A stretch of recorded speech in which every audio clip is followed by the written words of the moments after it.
guys, it's Ben here from NGB, and I'm here with Dax from Rocksteady Studios, and we're going to talk about Batman VR. Let's do it. Let's talk about it. Batman Arkham VR.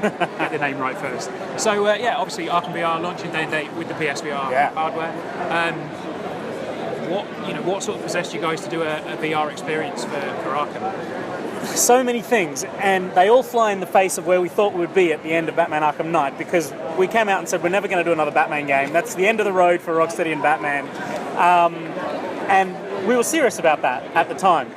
We received some dev hardware from Sony, and I don't know if their intention was to sort of get us to rethink that, but that's what happened. You know, we obviously have a lot of assets relating to Batman in the studio, and we just sort of started playing and toying around.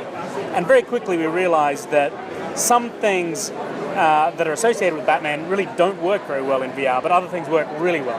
And the thing that struck with us was crime scene investigation.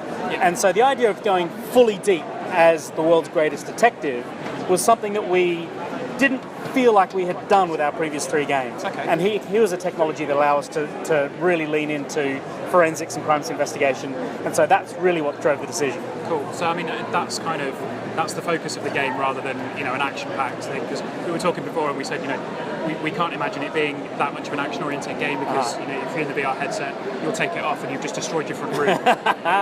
You've kicked your cat halfway across the living room, and it's like that's what it's going to be like. So, how have you guys found it in terms of the hardware and avoiding things like motion sickness, that sort of stuff?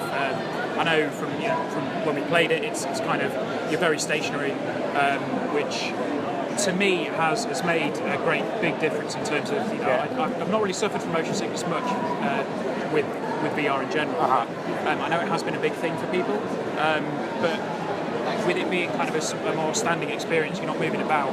Is that something you guys were obviously very aware of, and you wanted to tailor it towards more standing experience, if you like?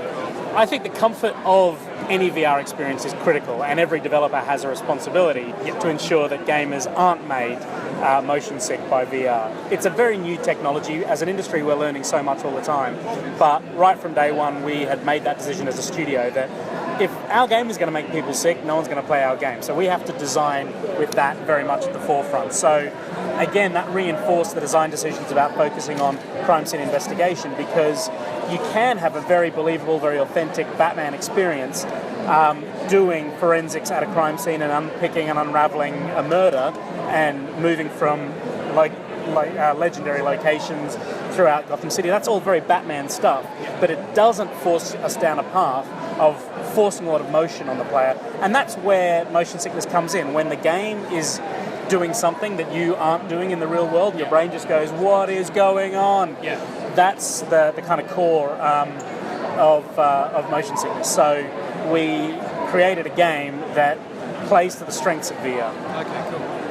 So the initial experience for me with Batman Arkham VR, you're in Wayne Manor, you kind of play the piano, and then the floor just sort of starts to drop. That moment was like, this is Ace, I'm going down into the Batcave. And like that moment where you grab the cowl, put the cowl on, and the mirror comes up. Like, how many people have gone like, oh shit, this is awesome? That's the most gratifying thing about coming to shows like this, ever since E3 when we announced the game, is watching people play it. Because we sort of know pretty well what's going to happen. And so you kind of pay attention, like, how is someone who's never played VR before, never played this game before, going to react when there's those kind of classic crystal Batman moments. And I always pay particular attention when you first meet Alfred, right at the beginning, before you go down to the Batcave, how people react to him, because Alfred is such a long-standing character within Batman and Bruce Wayne's world. And some people treat him like a servant, some people treat him like a father, some people treat him like an old friend. Playing in Japan, it was really interesting because you take the key out of Alfred's hand, and a lot of people would then bow to Alfred like as a show of respect, and I think that's really lovely. But what it does is underline how much belief people have in the world that they're in. You wouldn't, if you're playing a console game, you wouldn't think to bow to an NPC that you meet. But in VR, it's a totally different situation. You genuinely believe that you're there. So you get these very kind of primordial emotions from people. I mean, so that's one of the things that I found about VR in general, like with the HTC Vive or PSVR or the Oculus. It's just the full immersion that you get is just incredible. So I think you guys have done an amazing job so far with what I've seen.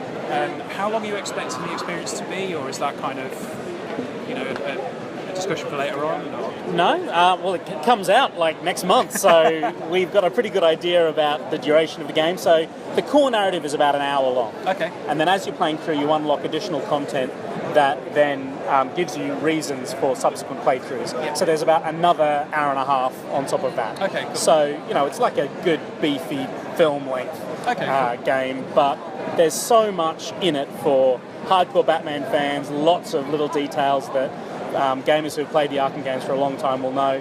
But also, as a new technology, it was important to us that it was something that gave a fantastic introduction to people who'd never played VR before. So balancing those two things has been a real challenge, but everyone on the team has had such a good time because it's a relatively short development period. We spent a long time making big games. This is a simpler game in lots of ways, but a totally different experience to anything that we've made before and anything Batman fans would have played before. Cool. Yeah, I think from what we played, I know I'm really looking forward to it, and I think anyone that picks up a PlayStation VR should really be looking into this, particularly if they've got any reverence for Batman, because it's just fantastic. Yeah, fantastic. That's Batman Arkham VR. It's launching on October 13th. With the PSVR hardware. Yep. And it's $15.99. That's right. Yeah. So there we go. Make sure you pick it up and subscribe to NGB, like, share, and comment, and all that stuff. And we'll see you soon.